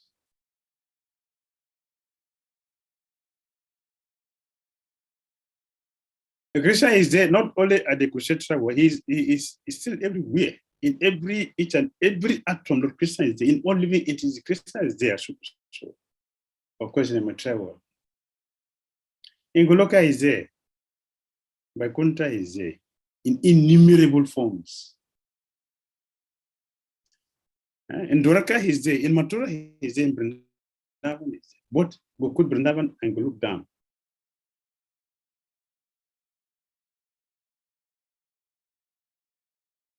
Fully covered of everything that is taking place. That is Krishna's position. So Bhishmadev, he knows this. Bhishmadev, he knows.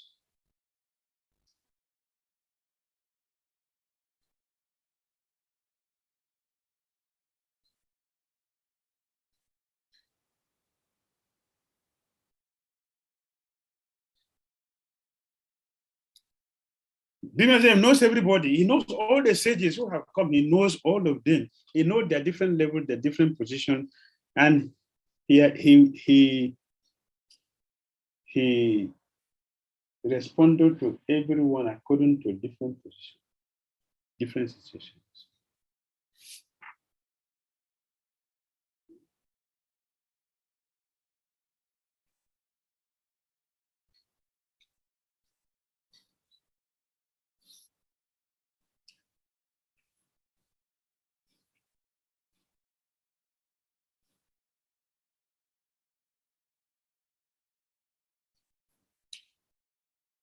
When Krishna appeared with all the sages, what did Krishna do?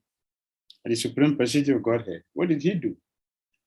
On the arrival, Lord Krishna and the Pandavas bowed down their head to this stricken hero. They then sat before Bhishma and accepted his sweet and heartfelt welcoming words. Bhishmadev worshipped Sri Krishna, knowing that the Lord of his heart had mercifully come to be present at his death. The sons of Pandu sat nearby, overcome by the affection for their dying grandfather. Bhishmadev is going to speak high philosophy. Text 11. Pandu Patalupa Sinam Sinan Prasaya Prema Sangatam Adhyachastanuraga Srail Andibhutena Chakshusha.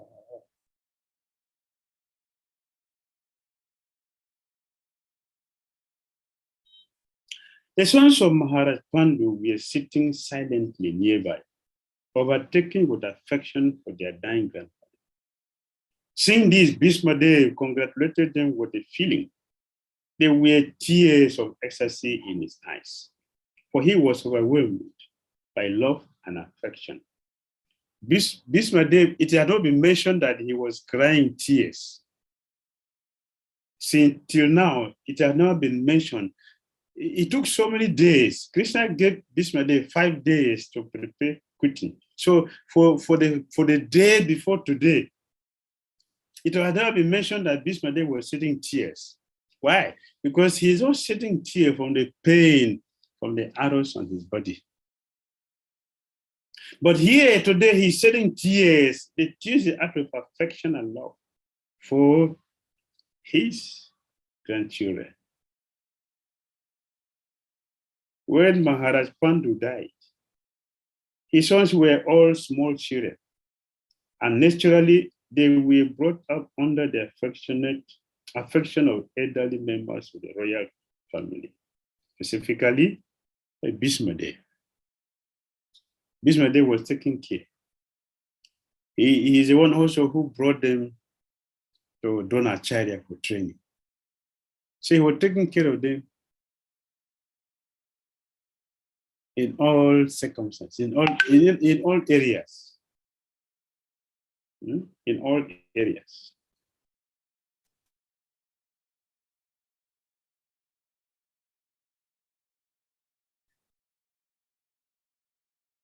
Later on, when the Pandavas were grown up, they were cheated by a cunning Dhira and company. And Bhishma Dev, although he knew that the Pandavas were innocent and were unnecessarily put into trouble, could not take the side of the Pandavas for political reasons. It is for political reasons. At the last stage of his life, when Bhishma Dev saw his most exalted grandsons, headed by Maharaj Yudhishthira, sitting very gently at his side, the great warrior grandfather could not check his loving tears, which were automatically flowing from his eyes. Automatically flowing from his eyes. The two ways tears come to the eyes, 2 ways. From joy, tears can come, and from pain, from suffering, also tears can come. Here the tears is coming out of joy. Why Bhishma Dev is shedding tears out of joy.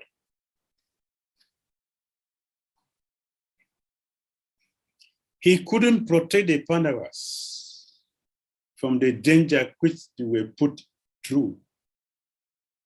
So it could have been that, yes, because he couldn't protect them, they would have been killed. But Bhishma was so happy that nothing like that happened to them. With all the challenges, the difficulty they passed through, he's seeing them happily sitting by his side. So Bhishma was happy and he's shedding tears of joy. He remembered the great tribulation suffered by his most pious grandsons. Certainly, he was the most satisfied man because of Yudhishthira being enthroned in place of Dhira, and thus he began to congratulate them. Bhishma Dev was happy. All the series of attempts to make sure that they did not get the throne, Yudhishthira was now on the throne. Bhishma Dev was happy. Was happy.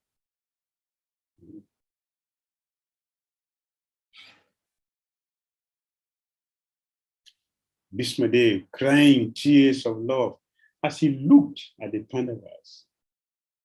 He said, Aho kasamaho nyayam yam dharmas nandanam divitum narhata klistam vipra dharma chuta shraya.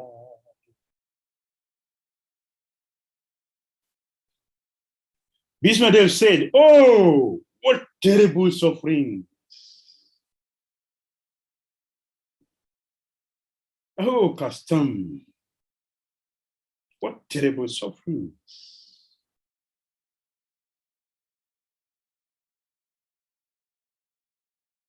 Oh, Anyayam. What terrible injustice. What terrible injustice.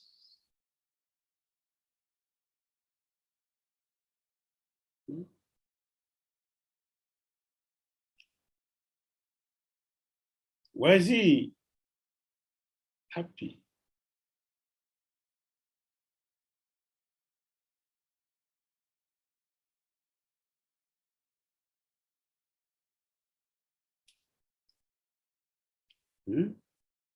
What terrible injustice, what terrible sufferings. And Vipra Dharma Achuta Ashraya. You Jat Yujam Dharma Nandana.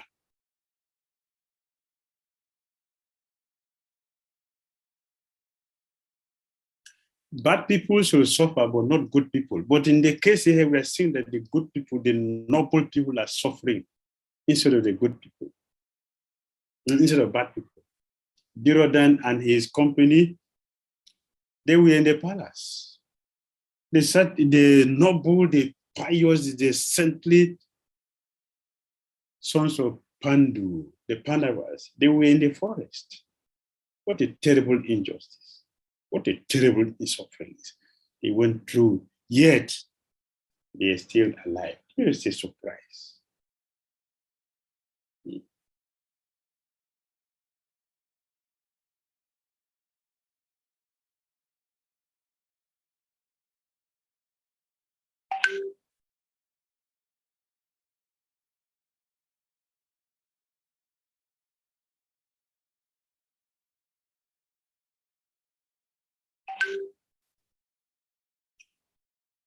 What a terrible suffering that, and what a terrible injustice you good souls suffer for being the sons of religion personified. You did not deserve to remain alive under those tribulations. Yet, you were Vipra Dharma Chuta Shaya. We are protected by the Brahmanas. We are protected by God, providence. And you're also protected by religion. Three things. There are three things. Three things. Amulet is not mentioned here. Jagya is not mentioned here. The three things mentioned here are different, completely different. Three things. Maharaj Yudhishthira was disturbed.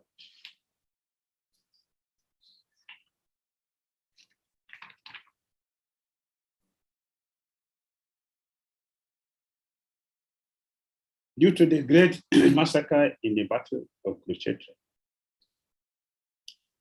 Bhishmadev could understand this, and therefore he spoke first of the terrible sufferings of Maharaj Yudhishthira.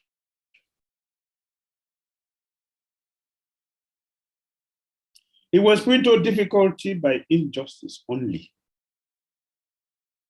A person who does not have enemy, how can that person be in trouble?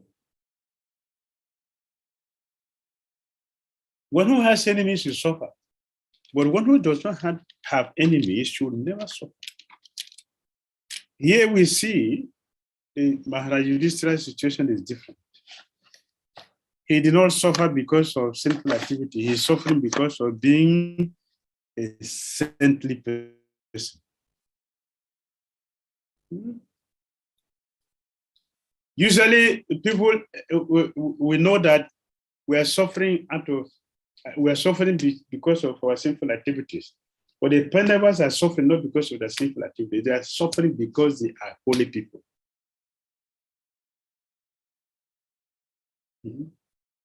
So we have experience in this material world. We have a practical experience in this material world. That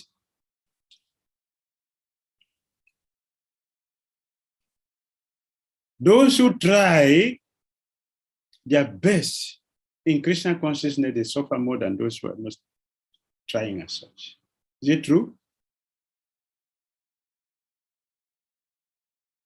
What do you think?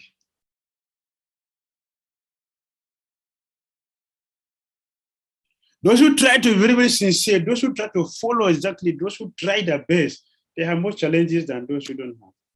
Those who are not struggling as such. Is it true?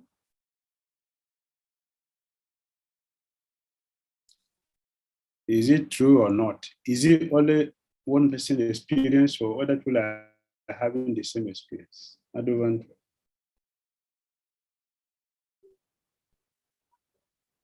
It is true, Maharaj. Those who are trying very seriously, Yes. those who are trying very seriously, they suffer more than those who are not trying as such. They are being criticized. Criticism. They are being criticized, severely criticized. Dr. Swami say, yes, it is true. Hmm?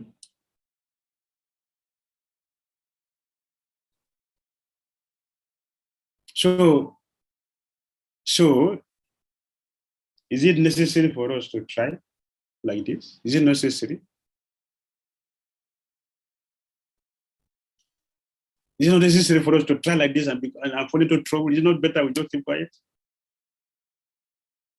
Jyotish will say yes. You're trying so much and get in trouble. Those who are not trying, they're not getting so much problem. Yeah, try so much, they're getting so much problem. What do they need to try? What do they need? Just stay quiet, and if you cannot beat them, join them. Is it not? What do they need? Why should you try when you will suffer? Some years ago, I was telling one devotee, Prabhu, let's chant now. Let us chant. Let us chant. And he told me, you know, let me tell you. Every time we talk, chant. When I chant, I have more problem. But when I don't chant, I'm very peaceful. That is why I don't want to chant. So where will I advise this devotee? Where will I advise this devotee? It's a devotee initiated. He told me like this. So what will be your advice to him?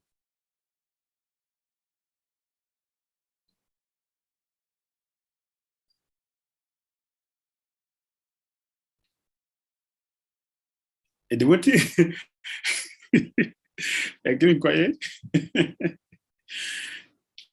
What will you? You're a temple president and somebody comes to you and say, Prabhu, I'm not chanting. I'm not following you for your japa time. I know everybody got in time when I chanting. You notice I'm not there. I'm not chanting because I'm deliberately doing that. Not because I don't know. I'm doing that because when I chant, I have so much problem. That's why I'm not chanting. You see that I'm peaceful and having headache because I'm not chanting. So what would you tell him? Or some people are saying, no, Prabhu, so we are friends. Let me just reveal my mind to you. This is my situation. I don't chant because when I chant, I have problem. So when I don't chant, I feel peaceful. What will you say? What will you tell him?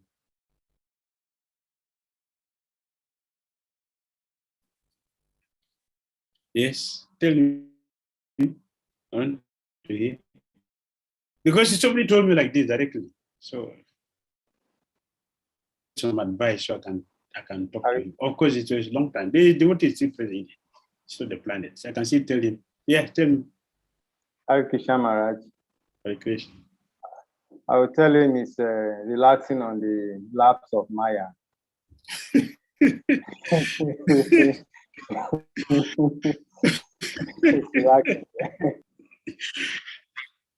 Prabhu and Maya, you better get her from here. Maya. I don't want to have people like you in my temple. That's why this movement is not growing. Maya, get her from here. Okay, thank you. Okay. What else? Salika, what will you tell him?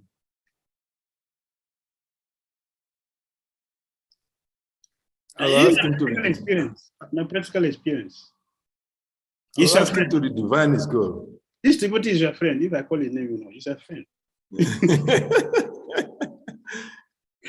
I would simply tell him to redefine his goal, whether he's looking for Krishna consciousness or something else. Okay. Okay, thank you. All right, thank you. Hare Krishna Maharaj. Yes, Jyotishwara. Yeah, Maharaj, I will tell him that if, even after chanting, if we have a trouble in our life and more problems coming, that means we are giving exam. Krishna is taking our exam. And because we are in the school, that's why Krishna is taking our exam. The street boys, whoever just goes around on the street, they don't give any exam. They don't go to school. So we are in the school and we are giving exam. So by all means, troubles will be there. So we have to pass out.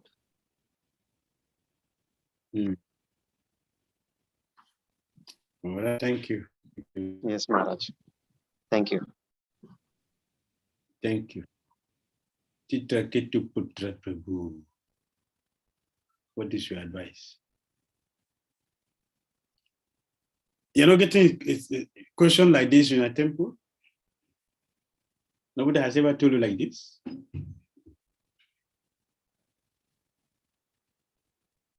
You're muted. Okay. Yes. Maharaj, this is true. Yes. So me, what I do is I encourage them to stop, continue to do service. With time, all these are ways of Maya. Sometimes when you chant, you feel like I feel pain, I feel this. So I tell them, just continue to chant, continue to do service. With time, you feel that the sleep again, you feel the connection again. So that is what I tell them. I encourage them to do the same, but not to leave. All right, thank you. Thank you. So this morning, this morning here in Lagos Temple, it is we had a shelf which has not been used for a long time. So because of the dust,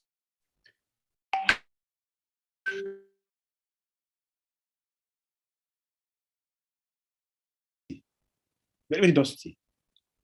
So when the devotee came, we want to clean it. And as soon as he touched one place, the whole dust came over him. So he has to block his nose. Like we are using masks these days. So he started to use the masks. And he continued to clean. After cleaning like this with the mask for some time, all the dust were gone.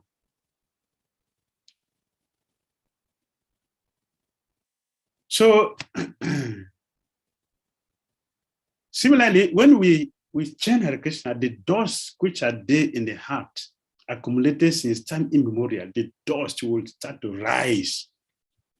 If you're not careful, you'll be choked up. Like this, probably is getting choked. So he didn't follow the example of this devotee this morning to use mask. So he didn't use masks and he didn't clean the dust. So the dust will remain back there in the heart, will remain sinful. That is what he's doing. So it is not telling the devotee that you admire that will help the devotee. He will be angry if you tell him like that. Be angry. He'll be angry. But tell the devotee, yes, the mantra is working, the mantra is working, Bhakti is working. Therefore, it is pulling out all the unnecessary dust. So we should just use mask and continue to be patient to keep dusting. In due course of time, all the dust will go out.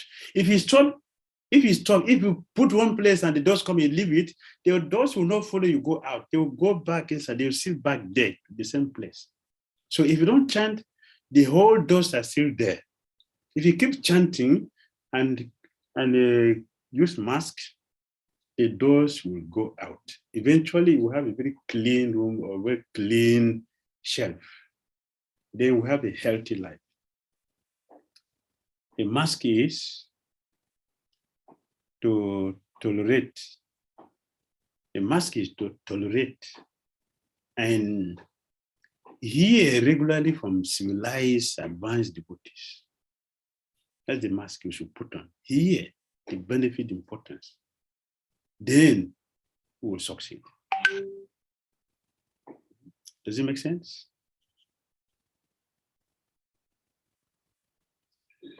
So this is what is happening. Three things mentioned here. Three things about protection. To overcome all the difficulties we meet here, we should see. We should see three things. What are the three things? We should be protected by Brahmanas, religion, and God himself, providence. The three things we need. Anyone who is protected by these three things will never face defeat. Never face with defeat. Never met with defeat. Therefore, he should not regret the great massacre. He wanted to point out particularly that they were always protected by the Brahmanas, the Lord, and religious principles. As long as they were protected by these three important items, there was no cause of disappointment. Thus, Bhishmadev encouraged Maharaj Yudhishthira to dissipate his despondency. As long as a person is fully in cooperation with the wishes of the Lord, guided by the bona fide Brahmanas and Vaishnavas, and strictly following religious principles, one has no cause for despondency, however trying the circumstances of life. Bhishmadev, as one of the authorities in the line, wanted to impress this point upon the Pandavas. Samstite tirate bando prita bala pajavadu jasmat krite bahun klesan prapta to kavati muhu. As far as my daughter-in-law Kunti is concerned, upon the great General Pandu's death, she became a widow with many children, and therefore she suffered greatly. And when you were grown up, she suffered a great deal also because of your actions.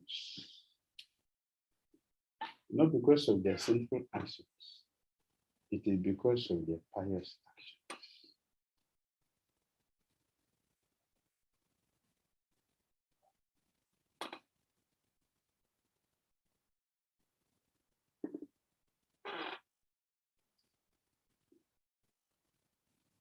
Kunti was alone with many children. In the modern days, what will happen? The person will become a beggar hanging in the street, or be open to other men to be molesting all the time, be pushing here and there. But Kunti Devi suffered greatly, more than that.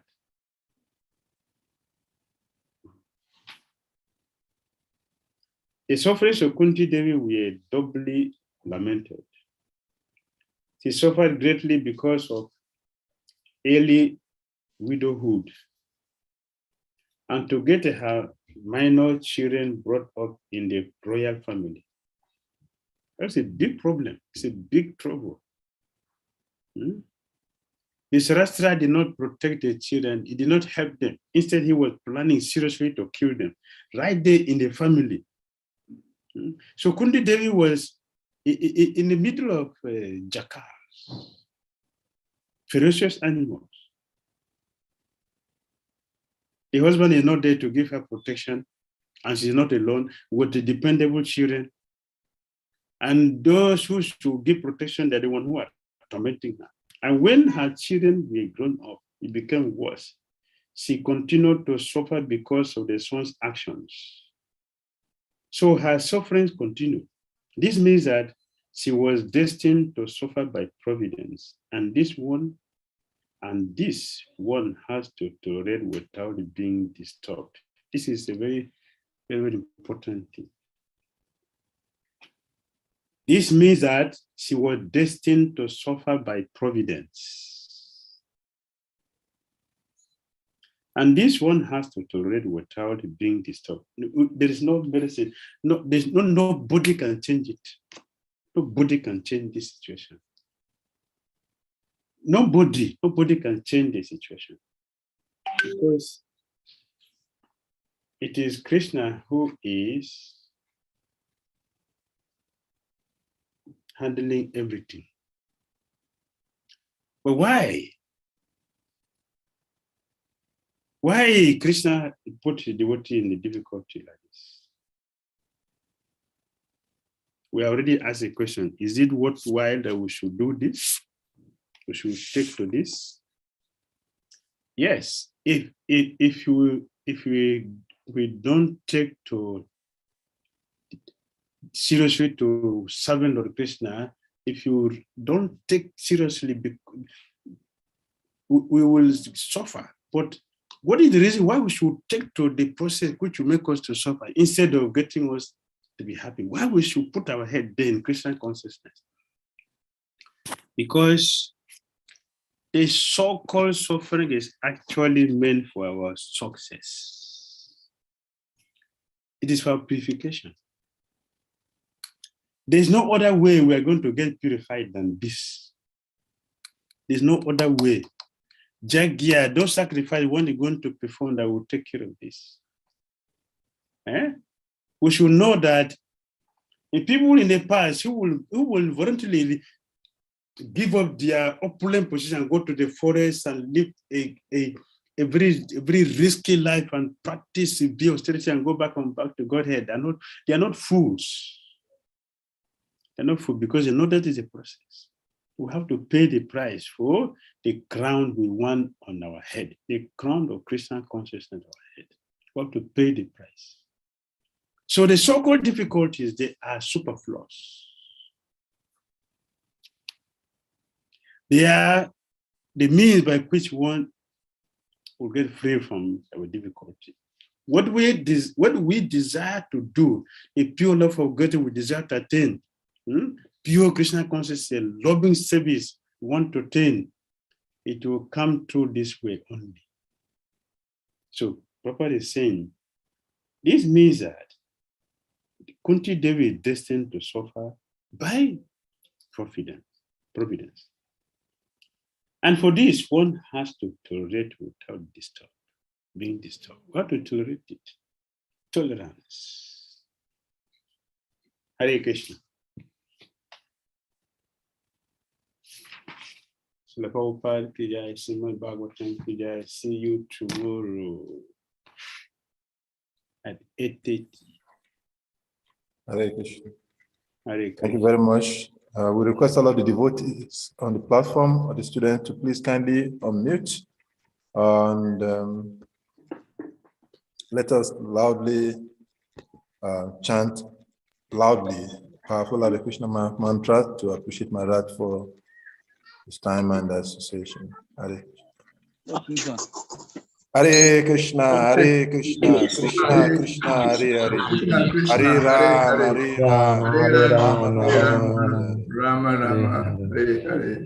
Mantra Srimad Bhagavatam ki jai. Damodara Maharaj ki jai. Ananta Koti Vaishnava ki jai. Nitai Gora Vinande. Our closest devotees. See you tomorrow morning. Try to be there on time tomorrow morning, please. Hare Krishna. The time is 8:30 Nigerian time, 7:30 Ghana time. Please try to be there tomorrow morning promptly.